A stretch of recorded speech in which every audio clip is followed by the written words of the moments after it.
Hello， 大家好，好久不见，我是兜兜。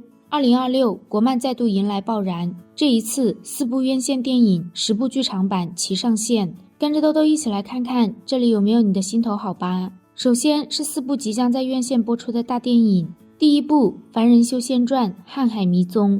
瀚海迷踪填补了原著韩历惊险的极西绝境征途，讲的是韩历为了补全大眼诀，夺取高阶傀儡术，带着银月等人勇闯万里瀚海，踏入九死一生的绝境。整个大电影全程高能无尿点，是韩老魔最稳、最智、最燃的银幕首秀。凡人修仙没有开挂，只有算无一策的步步为营，于绝境中谋生机，在险地中夺造化。作为动画原班人马打造的首部院线级大电影，元婴期的斗法打斗戏绝对能让观众爽到头皮发麻，让我们期待一下下线已久、好久不见的韩老魔吧。第二部《苍原图》。苍原图大电影讲的是孟川带领全员穿越时空，来到民国时期的风云上海滩，玄幻战神误入民国江湖，妖族尾随他们藏身租界，兴风作浪，上海滩沦为他们两界的战场。且看孟川以雷霆刀法破局，这一次他不再只是苍原界的少年战神，也是民国乱世的守护神，并且这次的大电影里还有我们的小鸭子梅原之。第三部《剑来13之争》。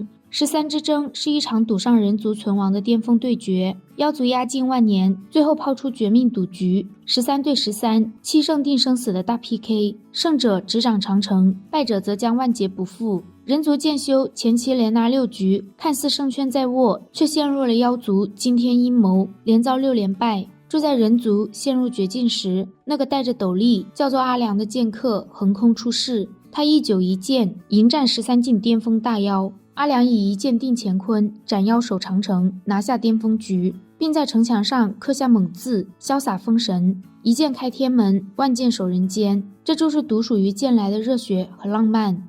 第4部《不良人齐王传》。唐末天下大乱，为护齐国，破龙泉秘局，齐王李茂贞受不良帅指点，孤身深入饶江12洞。作为填坑之作，这部大电影直接揭开了齐王李茂贞失踪的16年。他九死一生，习得陨生蛊，终于成就不死之身，但却也被蛊虫反噬，最终陨生蛊破，英雄落幕。李茂贞与女帝的羁绊刀刀戳心，他看似冷酷偏执，实则把所有的温柔都给了妹妹和齐国子民。李茂贞以一己之力宁负天下，不负至亲，用生命为女帝铺路。今年除了这4部备受期待的大电影之外，还有10部国漫超燃剧场版即将播出。第一部《凡人修仙传：玄古传》。想当初看凡人的时候，兜兜最喜欢的就是乱星海第一反派玄古上人。玄古本是天纵奇才，300岁结阴，自创玄阴经，立玄阴岛，凭着一身玄阴秘法威压整个乱星海。谁料天道无常，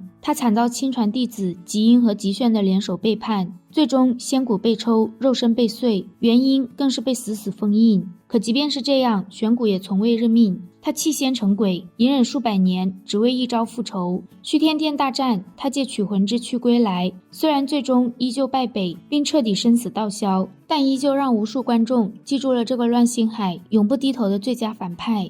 第2部《仙逆弑仙之战》。弑仙之战是动画原创的剧情，亡灵在雷之仙界中遭遇血祖的绝命追杀，而这一切的导火索都源于姚希雪。当初姚希雪为了闯入仙帝洞府，表面邀请亡灵合作，背地暗藏杀机，想要夺取亡灵的性命，却被亡灵识破，丢了性命。如今血祖为女复仇，一路追杀至仙界，最终亡灵不仅在绝境中逆袭突破，达到了阳时之境，还斩杀了血祖，完成了弑仙之举。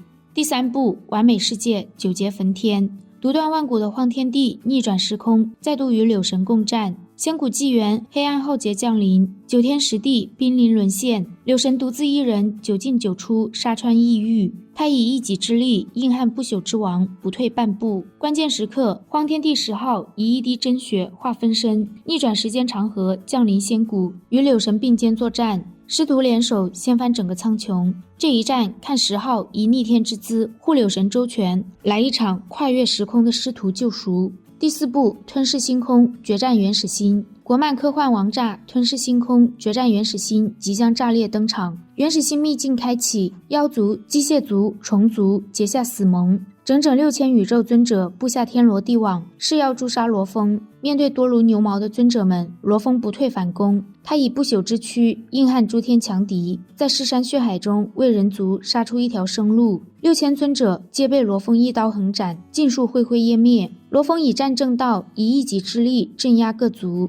从此，他迎合领主之名，响彻整个原始宇宙。而这场宇宙级的大战，特效拉满，经费疯狂燃烧，可以说每一帧给观众带来的都是院线级的震撼。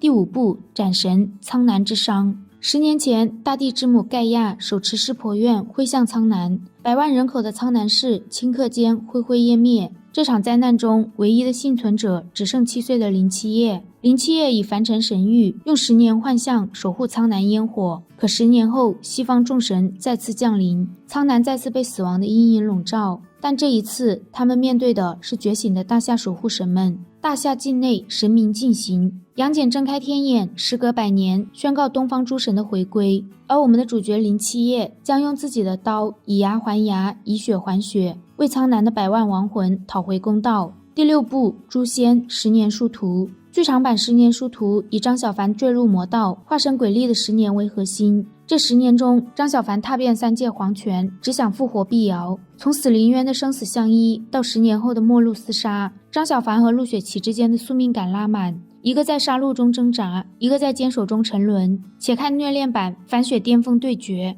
第7部斗破苍穹双帝之战。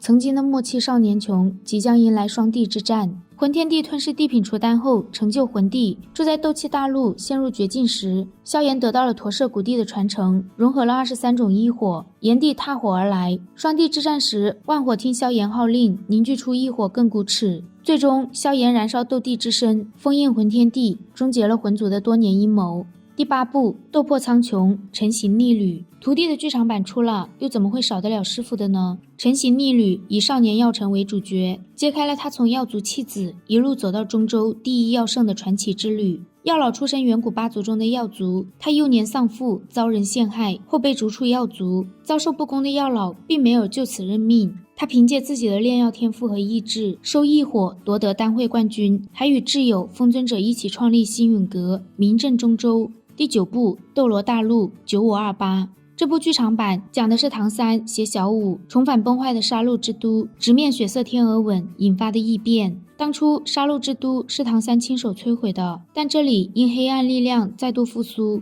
异变的杀戮之王疯狂追杀唐三。这是修罗神考核的终极试炼。唐三身陷心魔，小舞以身为剑唤醒挚爱，三叉戟撕裂地狱，昊天锤破开虚妄，双神之力爆发，用热血和深情书写地狱逆袭。